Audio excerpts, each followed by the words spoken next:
special guest with us here. We've got the outgoing Senior Riddell Umpires Association coach, who's a good friend of ours on Highlands FM, Michael O'Keefe. Thanks for joining us, mate. Thanks, Chris. Great to be here.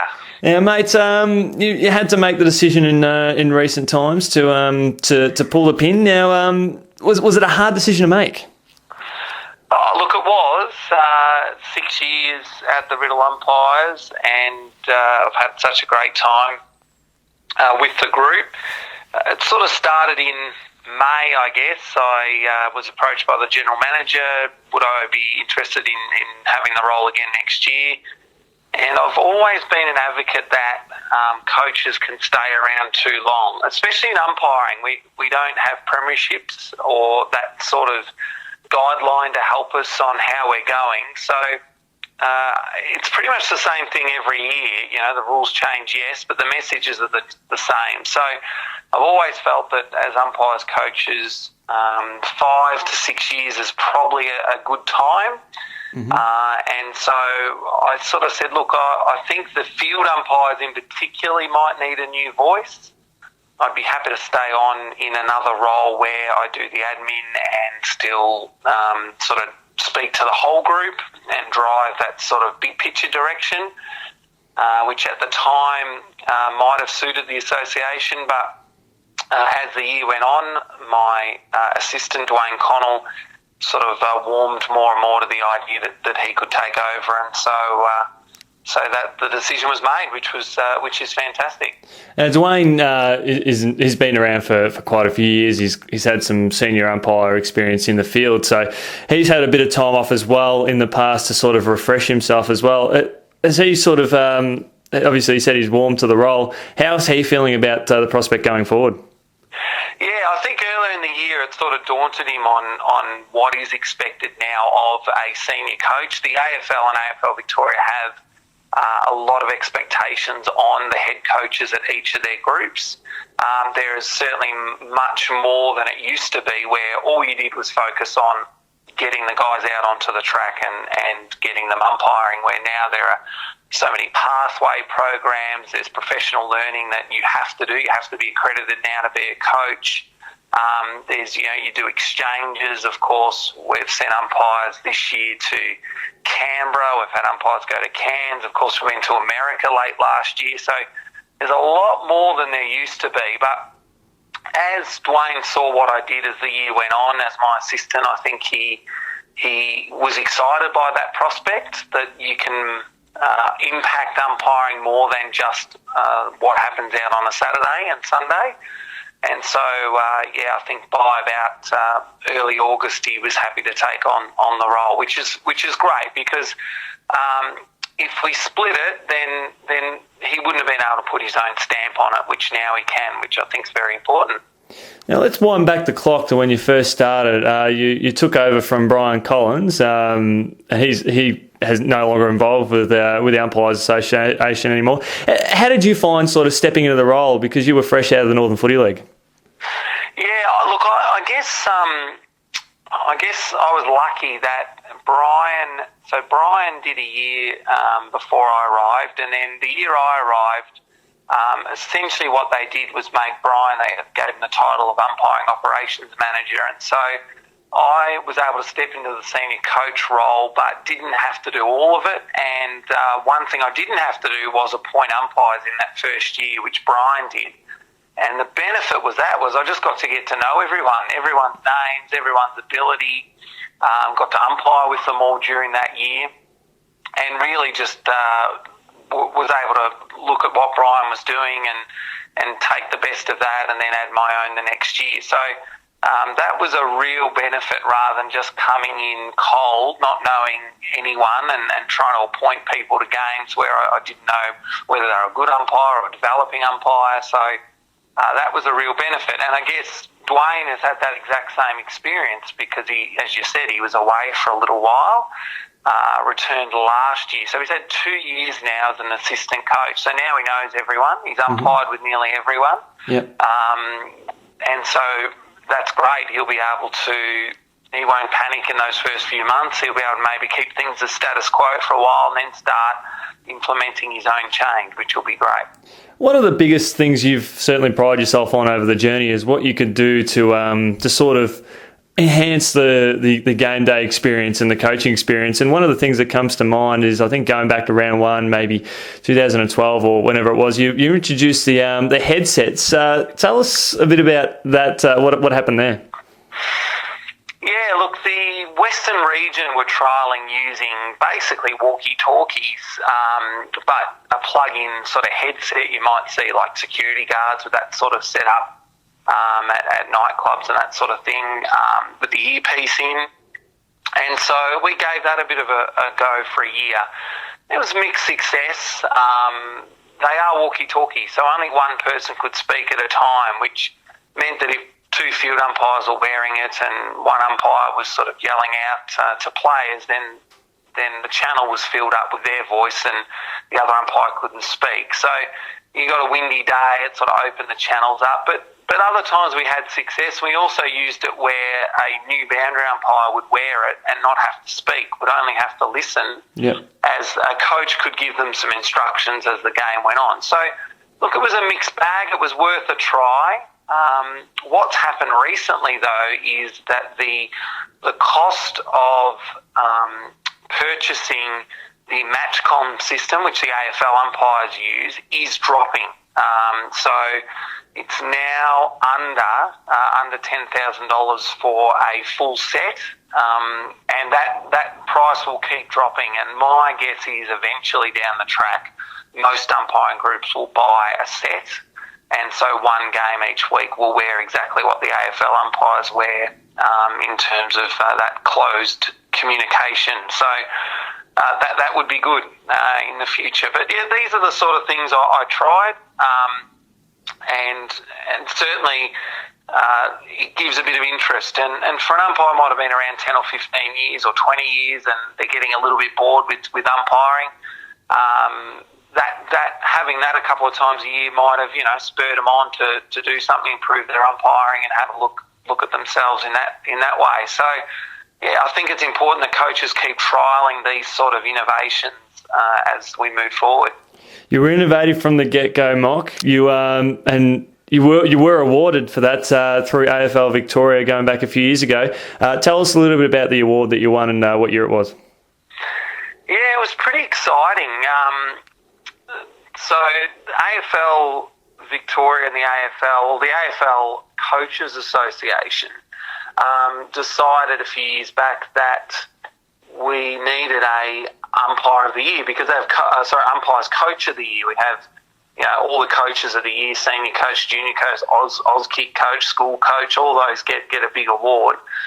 But there wasn't any for umpiring. So in 2013 they had the inaugural Coaches Association Umpire Coach of the Year. They awarded one for Metro, one for Country. And so I was the first winner of that, which was fantastic. And that was really, I think, to look at the work that I'd done, particularly in the area of ICT in online. So, we've built up a great website, social media presence, probably one of the strongest in the country for a community umpiring group. Video, obviously the walkie-talkies, all that sort of stuff. That was recognition, I guess, not just for me, but for the whole group, because we're the smallest Melbourne Metro group, but in fact, well known, not only here in Australia, but now in America, as we're the only umpiring group in Australia to visit the States as part of their program. So that was what the recognition was for. So I guess not just for me, but certainly all the coaches that we've had over my 6 years have bought into what we were doing, and it was a fantastic night to do that, and just to see umpiring being recognised alongside footy coaching. And a lot of my colleagues at other leagues have gone on to win that in the last few years, and that certainly gives them a boost. It's a great initiative from the AFL. Well, you certainly set the bar pretty high in that department there. One of the things you've sort of I guess, sort of pioneered or been a really big push of is the umpire exchange program, where we've seen umpires from the Riddell umpires go to other leagues and other states. Tell us a little bit about that program. Yeah, I guess it started quite local because, of course, we supply umpires to the Ballarat Footy League, which started in my first year. Prior to that, we did the amateurs, and we did do Ballarat at some point in the past, but it'd been a while, and so each week our umpires head up to Ballarat or do a game in our area. So that very small scale, and so we started to grow it from there, and it started with, I think, the Yarra Valley Mountain District Footy League. We do an exchange with them, so some umpires go to Healesville or Yea or that sort of area there. And then AFL Goldfields gave us the opportunity to send some umpires to Cairns as part of the North Queensland trip each year, so an umpire goes there. Then we started to do some split panels with Ballarat, so their umpires got to umpire some Riddell footy, and we could umpire with them, which was great.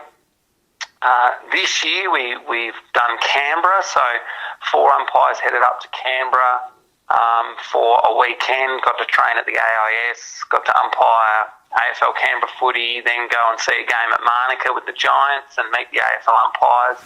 And they sent 4 umpires down here the following weekend. And then, of course, our biggest one was sending 16 umpires to the States last year for their national championships. First group to do it.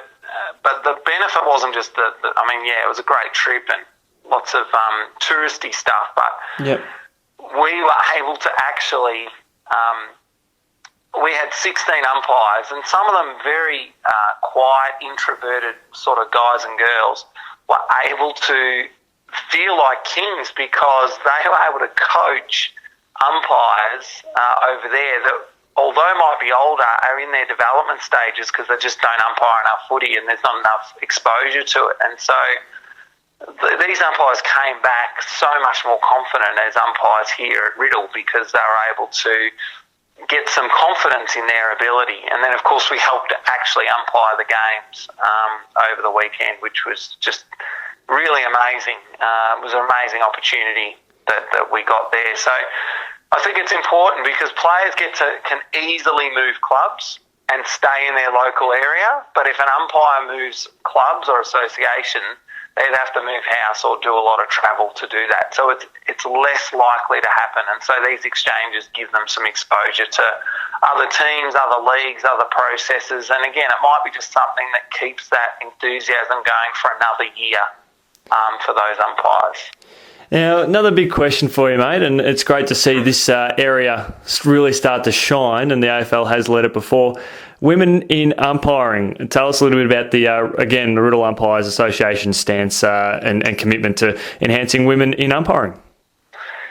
Yeah, look, when I arrived, we had a very small number of female umpires. I think maybe only 3 on our list out of about 120.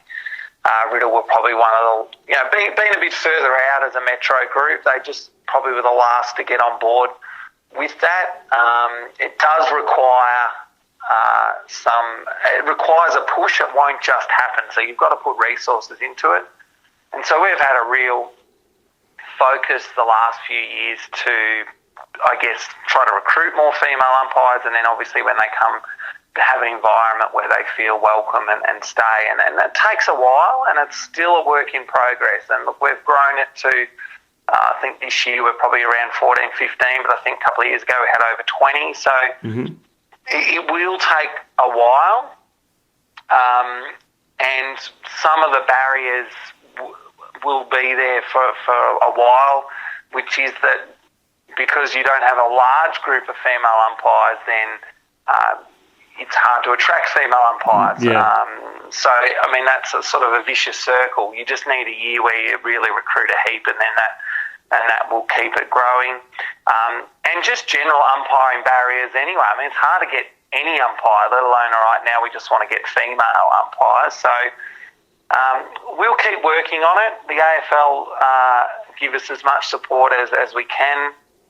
we introduced female liaison officers and female ambassadors to try to have someone that the girls can talk to at training. But I think our environment's 10 times better than it was 5 years ago, and probably 100 times better than 10 years ago. And so all we can do is keep making the environment great for our umpires, and that will hopefully mean we attract more females and young men as well. We've been looking back over your career as a coach, obviously the benefits of the association with some of the things that have been implemented, but has there been some personal highlights for you in terms of maybe there's been a young umpire that's sort of come through and you've been able to work with them to get them up to senior standard that you've been particularly proud of?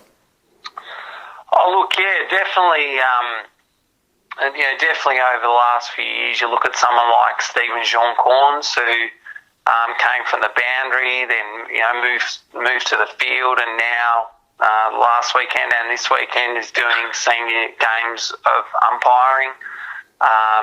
He's got a fascinating background in his own personal life and some challenges that would ordinarily make people like Stephen not be able to umpire, and he does. So you've got those stories. Of course, we've got some umpires down at VFL level, which I was able to coach, and hopefully they'll go further if that's what they want, which is fantastic. And then there's been some personal some moments that have been really good. Like I was nominated in 2012 to be the head coach of the under-16 NAB championships up in Sydney. So I looked after sort of 22, 23 young umpires from across Australia that hadn't made it at state level yet, or at state level and just couldn't crack it to the AFL. And so I spent 2 weeks with them, and a couple of them are now AFL rookies. So hopefully they go on to make it. So that was an amazing 2 weeks. I probably learned more in those 2 weeks than I have in the 6 years, because it was in an AFL professional environment. So, got to sit in proper coaches' boxes and have the match comms so I could hear everything, had video reviews straight after the game. So very much like being an AFL coach.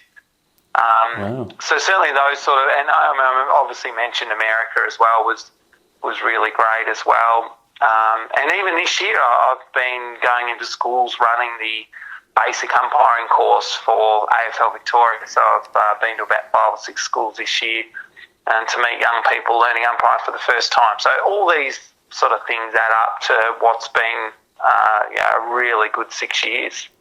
Well, it seems to be a bit of a common theme with coaching, teaching, outside footy, that teaching is a big part of your life. How have you been able to juggle life as a teacher and as a senior coach? Yeah, look, it's funny. There's so many coaches that are teachers, and even as AFL coaches, everyone looks at Alistair Clarkson, of course. He's a school teacher. Hayden Kennedy, of course, the boss of the AFL umpires, an ex-school teacher. The skills really do overlap, and that's why next year having Dwayne, who's also a school teacher, is going to be perfect, because just getting up in front of a group and selling a message is, one of the core values. I guess I've been lucky. Getting the job at Riddell pretty much coincided with the birth of my daughter, Georgia. Mm-hmm. And so out of the 6 years, 4 of them I've been a part-time teacher and an at-home dad. And so time-wise, I've been able to get that balance right. And the 2 years that I was a full-time teacher, I'd been in that role for a few years and at the school, and sort of was able to use some of that time, or at least not have to take work home, so I could do my umpiring work at home afterwards. And so one of the other reasons that I am not going on next year is I have scored a full-time job in a leadership position next year back in teaching, and so I didn't think I'd be able to handle both being in a new role next year. So so it is a balancing act, and I know all footy coaches and umpiring coaches have the same dilemma. I guess a challenge for the Riddell umpires might be, let's grow big enough that we could have a full-time director of umpiring, which 2 or 3 leagues in Victoria now have because of how big they are. So that may be something we can look forward to in the future. Well, there's 160 members in the RUA, so it'll continue to grow. I don't know, mate. A little bit of sibling rivalry with your brother Andrew involved in boundary coaching as well. How have you found it with him also being a coach at the association? Yeah, it's really interesting. Look, Andrew was an absolute gun boundary umpire when he was younger and could have made it to the AFL quite easily, but he was a chef, and so getting to training at nights was a challenge and weekends at times was a challenge, so he never made it. And he came over to umpire with us after a few years off of umpiring, I think more because he knew I could drive him over to Riddell each week. And then, when Cam Black, our former boundary coach and now head honcho at AFL Canberra, took that job, Andrew stepped in, and we've the feedback that we get as him as a coach, and he does all the skill work while Brittany, his co-coach, does the appointments, is really positive. He's a real hands-on, lead by example type of umpire, and he's super fit and has a great throw on him and all of that. So, look, we've worked really well together, and he'll continue in his coaching role, which is great. I think a few people thought he might step away because I was, but he wants to keep doing it, which is really good. So, look forward to him continuing that job at least for next year. Magnificent. A few personal milestones for you that you've achieved over the journey. What have been some of the highlights? Because you are outside coaching, you do get a chance to umpire senior footy and under 18s footy a bit. So tell us a little bit about that. Oh, look, certainly before I got to Riddell, some highlights were certainly umpired 4 senior grannies at the Northern Footy League, which was a great achievement, and so I'll be looking forward to umpiring next year and hopefully achieving a grand final or something along those lines if work hasn't got too many pressing hours, but we'll see how that goes. But look, I've enjoyed umpiring each week. Done a few finals when we've needed me to step in, but it probably has never really been a focus, my umpiring. It's always been the person that I've run with. I've had a few draws over the last few years. As I said, a couple of finals, a couple of Ballarat finals, which was really hot and fast footy as well, the years that we've covered Ballarat. So, they're all sort of, I guess, umpiring highlights for me, but it really has been on the back burner in terms of my own progress, and knowing that I can't umpire grand finals, or that I shouldn't because I'm the coach. I now look forward to next year, I guess, that I might be able to make a contribution to that. One of the famous moments I remember you on the field, I think it was a final over at Melton. Unfortunately, the great man Darryl Hodges pulled up a little bit lame, I think, in the first half, and you were required to don the boots, which you happened to have sitting in the back of the car. Yeah, I think that was week 1 of the final series, and we don't appoint emergency umpires week 1 because we have too many games to cover. Yep. So week 1, the coaches always take their gear in the car, and Darryl went down, I think, with a hamstring, and they were in a 3, and I went out to the 2 umpires and said, well, you can keep doing it in a 2, but they both said, look, we really would prefer to be in a 3. Yep. And so, I got to don the green, or it might have been the orange back then, for a game, which was fantastic. And look, I've done a few odd. And I do remember in that game, a couple of players, that I pinged free kicks against, wish that I hadn't stepped onto the field. Which that's an easy get, I guess, to have a crack at me about that. But look, I have done a few finals. I did umpire Brendan Favola at Bacchus Marsh one day. Yep. Pinged him for a couple of free kicks. He can occasionally push a few in the back as the ball's in the air. But so that was great. This year I achieved my 100th Riddell Senior game, And then the next week, or a few weeks later, when I did my 101st Riddle, it meant 300 all up, because I'm sitting on 199 at the Northern Footy League, which was a grand final, 199th, and then I got the coaching job, so I never got to do my 200 senior game. And I've umpired a couple of junior grannies on the boundary in Riddle. Ah, yes. Because we do, we again struggle with getting all those numbers around finals time with junior and senior finals happening. So I've done a couple of grannies there, and that's been a bit of fun as well.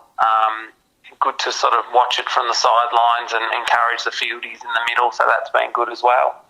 Well, I know a highlight from the Highlands FM team, mate, is come grand final day, for as long as we can remember, we always have a chat. We always go through the panel and always dissect why everyone's sort of been appointed. And I think it certainly gives people a great insight to what's happening just outside the players.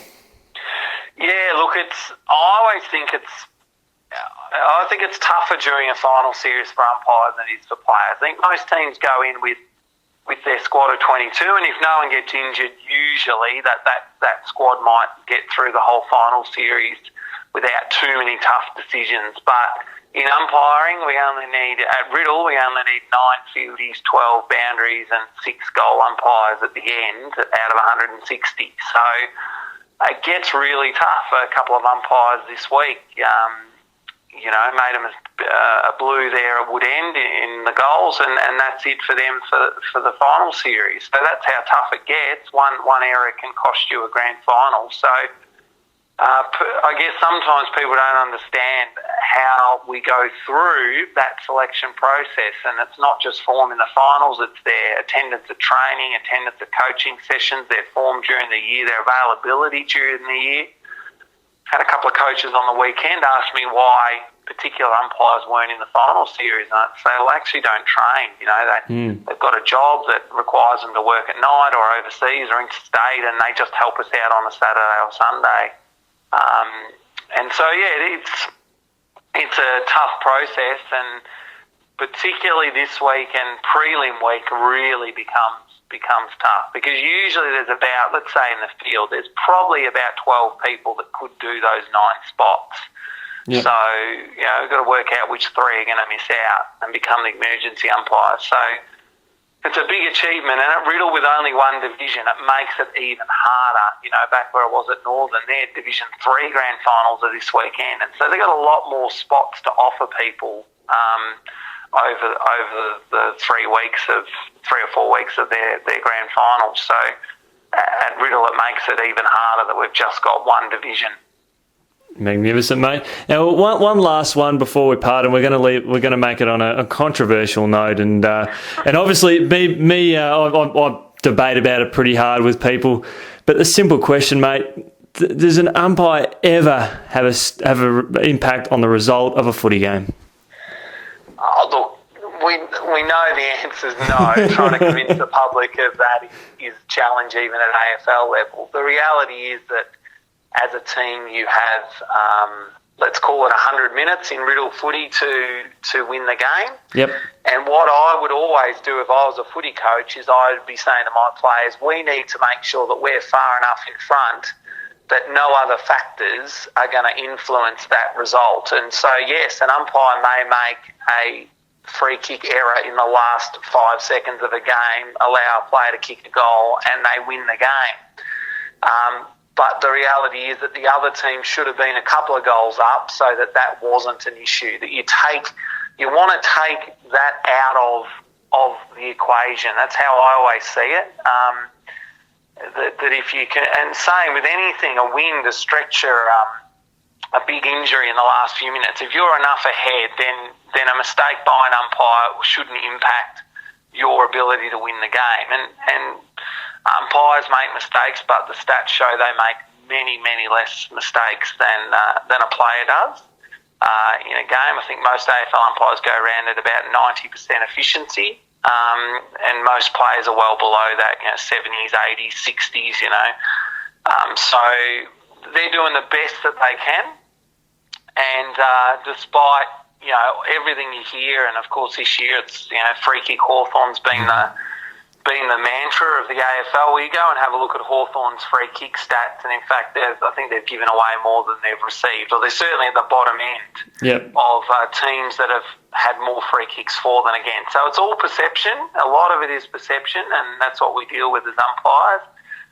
But the reality is, Chris, you do a bit of it. The ball moves so quick, and things happen so quickly that by the time you would think about changing a decision, your whistle's already in your mouth. You've already blown it for that head-high free kick. It's just 2 coloured jumpers is all you have time to look at on the weekend. So we'll just keep doing the best we can. But the game's getting hard at umpire because the rules keep getting more difficult. But we'll just keep doing our best. And I, like you, next year will be trying to do my best to please the new coach. Absolutely, mate. Very much looking forward to it. Mike, thanks so much for joining us, and congratulations on a great career as a senior coach of the Riddell Umpires Association, and we wish you all the best for the remainder of the final series. Thanks, Chris.